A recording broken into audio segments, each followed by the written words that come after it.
Hello everyone, welcome to this lecture. इस lecture में 10th class के मैथ में प्रश्न वाली 1.3 के प्रश्नों को सॉल्व करना सीखेंगे। तो चलिए स्टार्ट करते हैं इस लेक्चर को। प्रश्न वाली 1.3 का पहला प्रश्न है, सिद्ध कीजिए कि √5 एक अपरिमेय संख्या है। ये प्रश्न बिहार बोर्ड एग्जाम 2018, 2015 तथा 2014 में भी पूछा गया है। चलिए यहाँ सॉल्व करते हैं इसको। सबसे पहले यहाँ पे मानेंगे कि √5 एक परिमेय संख्या है, यानी कि इसके विपरीत हम मान लेंगे। यहाँ अपरिमेय संख्या दिया गया है सिद्ध करने के लिए, तो यहाँ हम विपरीत मानेंगे परिमेय संख्या है ये √5। तो परिमेय संख्या क्या होता है? जो संख्या p/q के रूप का हो, और pq क्या होता है? इंटीजर यानी कि पूर्णांक। तो ये p/q के रूप का हो, जो संख्या p/q के रूप का हो उसे परिमेय संख्या कहते हैं। तो इसीलिए यहाँ इसको तो माने हैं परिमेय संख्या, तो √5 बराबर यहाँ पे हो जाएगा p/q, यानी कि p/q, जिसमें pq धन पूर्णांक में कोई उभयनिष्ठ गुणनखंड नहीं है। इसका मतलब ये है कि pq उभयनिष्ठ गुणनखंड का मतलब क्या है यहाँ पे कि ये कॉमन फैक्टर, यानी कि pq धन पूर्णांक में कोई कॉमन फैक्टर नहीं है। अच्छा, यहाँ q का वैल्यू 0 भी नहीं हो सकता है। यहाँ 0 अगर लिखेंगे तो ये पूरा वैल्यू क्या होगा? इन्फिनाइट हो गया, यानी कि अनंत हो जाएगा। अब इसको मानेंगे इक्वेशन 1। अब इस इक्वेशन को दोनों तरफ हम वर्ग करेंगे, यानी कि समीकरण को क्या करेंगे? दोनों तरफ वर्ग करेंगे। तो इसका वर्ग करेंगे, यानी कि √5 का वर्ग और बराबर इनका वर्ग करेंगे, px² अपन qx² हो जाएगा। अब √5 का वर्ग करेंगे तो √5 का वर्ग यानी कि √5 इंटू √5, तो √5 इंटू √5 क्या होगा? 5, क्योंकि x² से क्या होता है, ये रूट हट जाता है, तो सिर्फ बचेगा 5। और यहाँ पे ये उतार देंगे, यानी कि px² अपन qx²। अब क्या करेंगे? क्रॉस मल्टीप्लिकेशन, यानी कि 5 से qx² का मल्टीप्लाई करेंगे। यहाँ पे क्या आएगा? 5qx² इज इक्वल टू, अब यहाँ 1, तो देखिए 5 के नीचे हम 1 दिए, यानी कि इसका मतलब क्या कि 5/1 इज इक्वल टू 5।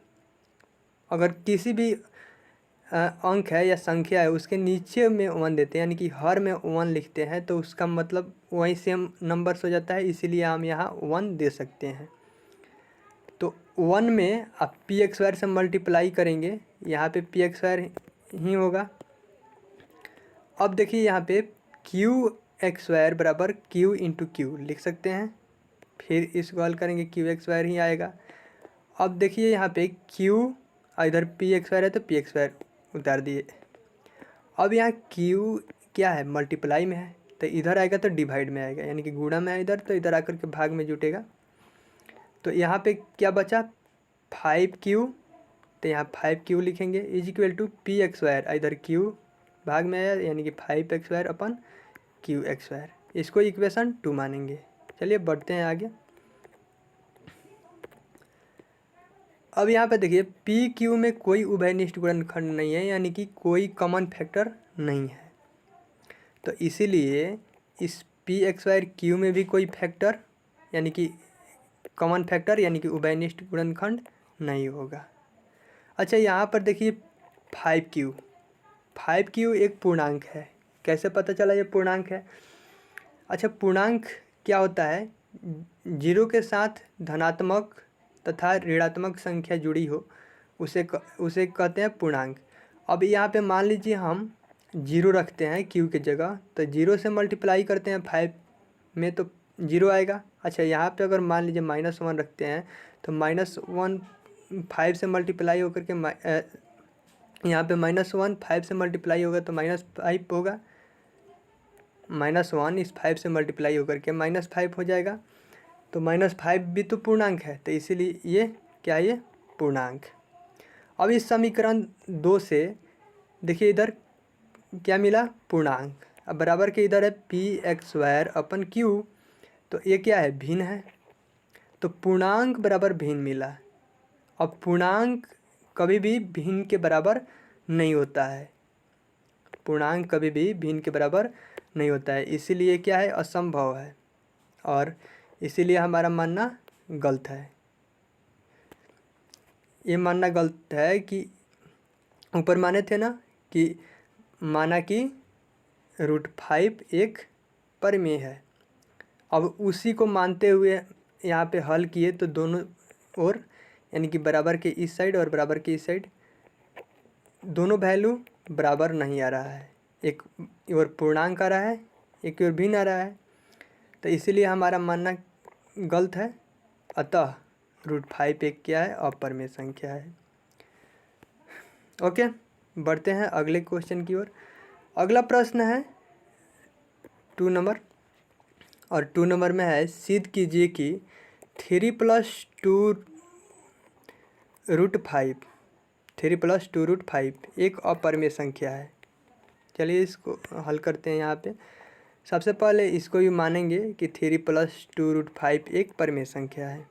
जब ये परिमेय संख्या माने हैं तो इधर इसके बराबर क्या लेंगे, p, और p क्या है यहाँ पे, पूर्णांक संख्या। अब यहाँ पर देखिए 3 इधर प्लस में है तो इधर किस में आ जाएगा, माइनस में। इधर प्लस में है तो इधर आ करके ये माइनस में जुटेगा, और p तो इधर ही है, p इधर है तो इधर, और ये प्लस में है तो इधर आकर के माइनस में जुटेगा। अब यहाँ पे देखिएगा p एक परिमेय संख्या है और ये भी एक परिमेय संख्या है, यानी कि दो परिमेय संख्याओं का अंतर यानी घटाव परिमेय संख्या होता है। इसीलिए ये दोनों यानी कि p - 3 एक परिमेय संख्या है,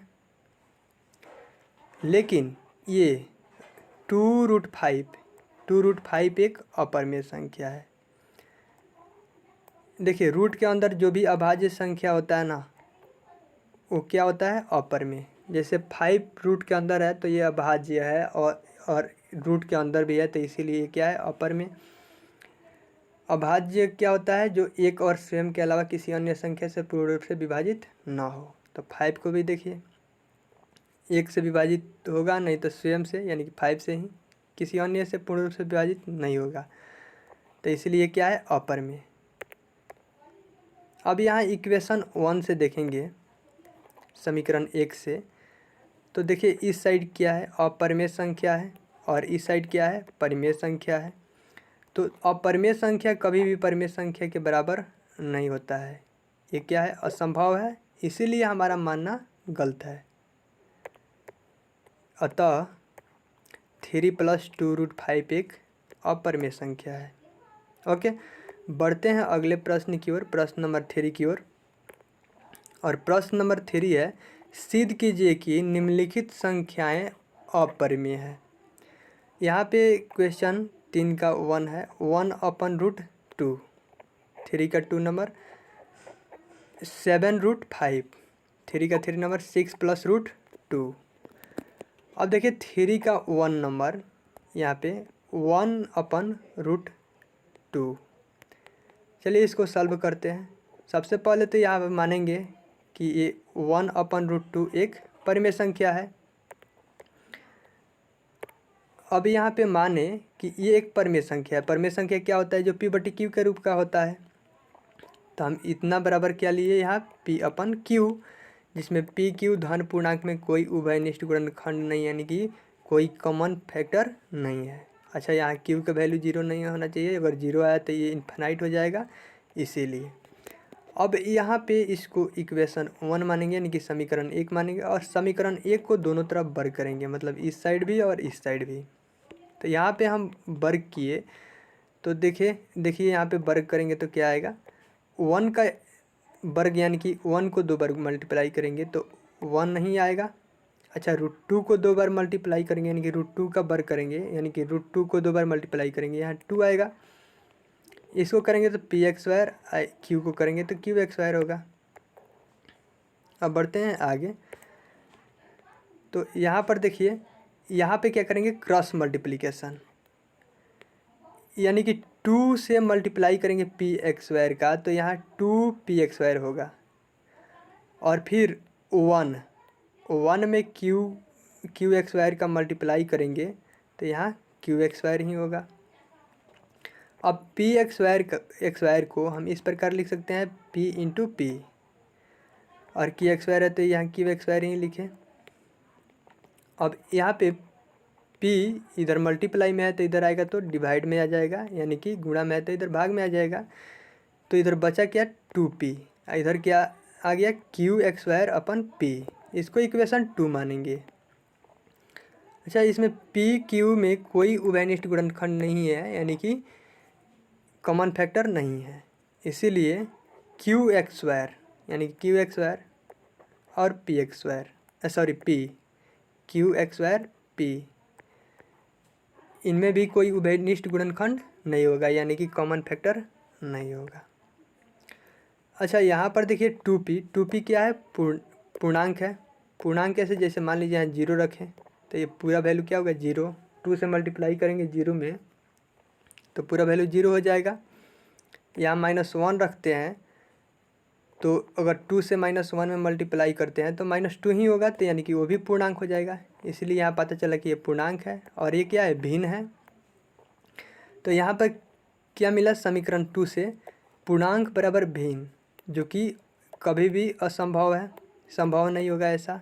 पूर्णांक कभी भी भिन्न के बराबर नहीं होता है, तो इसीलिए ये असंभव है, इसीलिए हमारा मानना यहाँ पे गलत है। अतः 1/√2 एक अपरिमेय संख्या है। ओके, बढ़ते हैं नेक्स्ट क्वेश्चन की ओर। तो नेक्स्ट क्वेश्चन 3 नंबर का 2 नंबर है 7√5। तो चलिए इसको सॉल्व करते हैं। यहाँ पे सबसे पहले इसको ये मान लेंगे कि 7√5 एक परिमेय संख्या है। अब ये परिमेय संख्या क्या होता है, जो p/q का रूप का होता है। तो देखिए इसके बराबर, यानी कि 7√5 बराबर हम क्या लेंगे, p/q। अब यहाँ 7 मल्टीप्लाई में है तो इधर मल्टीप्लाई में है तो इधर आकर के डिवाइड में आएगा, डिवाइड में जुटेगा। तो जब हम अब यहाँ पे क्या बचा, सिर्फ √5, क्योंकि 7 इधर मल्टीप्लाई में था, इधर डिवाइड में आ गया। अब इसको क्या करेंगे, डिवाइड, तो डिवाइड करेंगे यहाँ p/q, तो p/q। इधर जब मल्टीप्लाई में करेंगे इसको तो ये 1 ऊपर आएगा और 7 कहाँ जाएगा, नीचे। अब यहाँ पे √5 है तो √5 यहाँ पे उतारे और फिर इसको हल करेंगे, यानी कि p में 1 से मल्टीप्लाई कर देंगे, p होगा, और q में 7 से मल्टीप्लाई करेंगे, 7q होगा। इसको मानते हैं इक्वेशन 1।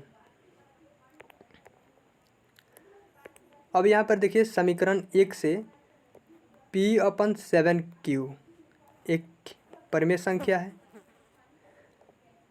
लेकिन यहाँ पर देखिए √5 क्या है, एक अपरिमेय संख्या। तो देखिए यहाँ पे अपरिमेय संख्या बराबर क्या मिला, परिमेय संख्या। तो अपरिमेय संख्या कभी भी परिमेय संख्या के बराबर नहीं होता है, ये असंभव है, इसीलिए हमारा मानना गलत है। अतः 7√5 एक अपरिमेय संख्या है। ओके, बढ़ते हैं अगले क्वेश्चन की ओर।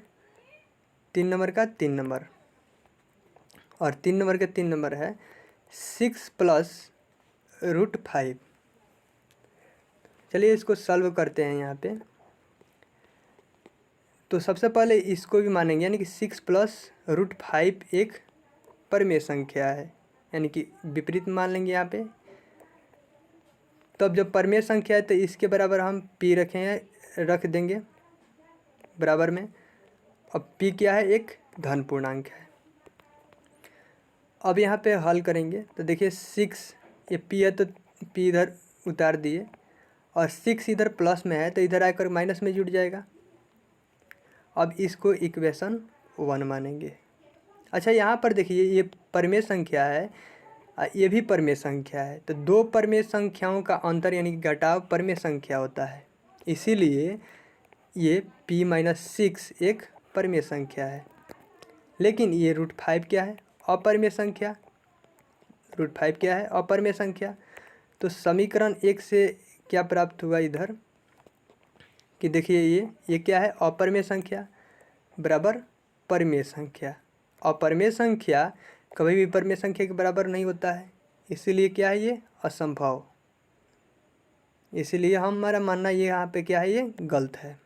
अतः 6 + √5 एक अपरिमेय संख्या है। ओके, अब यहाँ पे प्रीवियस ईयर क्वेश्चन है और प्रीवियस ईयर क्वेश्चन को आप लोग खुद से बनाइएगा। ओके, तो मिलते हैं जल्द ही अगले लेक्चर में।